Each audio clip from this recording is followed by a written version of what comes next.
বৈরী আবহাওয়ার কারণে এইচএসসি পরীক্ষা 2026-এর 3 তারিখের পরীক্ষা স্থগিত করেছে। 13 তারিখ, 15 তারিখ এবং 16 তারিখের পরীক্ষা। আজকের এই ভিডিওতে তোমাদের সাথে শেয়ার করব সর্বশেষ আপডেট কি এবং কোন বোর্ডের পরীক্ষা আসলে স্থগিত করলো। চলো শুরু করা যাক। শুরুতে তোমাদেরকে নোটিশটা দেখাতে চাই।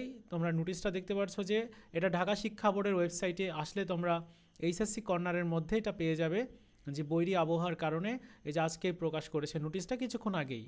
যাই হোক, নোটিশটাতে বলা হচ্ছে যে বৈরী আবহাওয়ার কারণে আগামী 13, 15 এবং 16 তারিখ বৃহস্পতিবারের তারিখে এইচএসসি বা আলিম বা এইচএসসি বিএমটি এবং এইচএসসি ভোকেশনাল ও ডিপ্লোমা ইন কমার্স পরীক্ষার 2026 স্থগিত প্রসঙ্গে।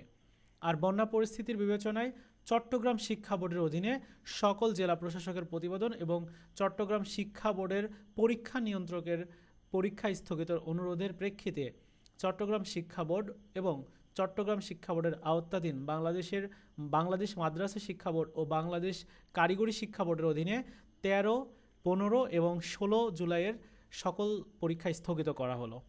সো শুধুমাত্র চট্টগ্রাম শিক্ষা বোর্ডের অধীনে যারা রয়েছে তাদের পরীক্ষা স্থগিত করেছে। তাছাড়া অন্যান্য বোর্ড যেগুলো রয়েছে, যেমন সিলেট বোর্ডের পরিস্থিতি কিন্তু খুবই খারাপ, তবে সিলেট বোর্ডে নাকি পরীক্ষা নেওয়া যাচ্ছে সেরকম একটা পরিস্থিতিও রয়েছে। তো যদি সিলেট বোর্ডেও পরীক্ষা না নেওয়া যায় বা এরকম কিছু দেখা যায় তাহলে কিন্তু সিলেট বোর্ডের পরীক্ষাটাও স্থগিত হয়ে যেতে পারে, সম্ভাবনাটা রয়েছে। এবং বৃষ্টি যে পরিমাণ হচ্ছে সেই পরিমাণ এরকম বৃষ্টি যদি আর 2-1 দিন থাকে, দেখা যাবে যে সিলেট বোর্ডের পরীক্ষা স্থগিত হয়ে যেতে পারে। তো এই ছিল আপডেট নোটিশ।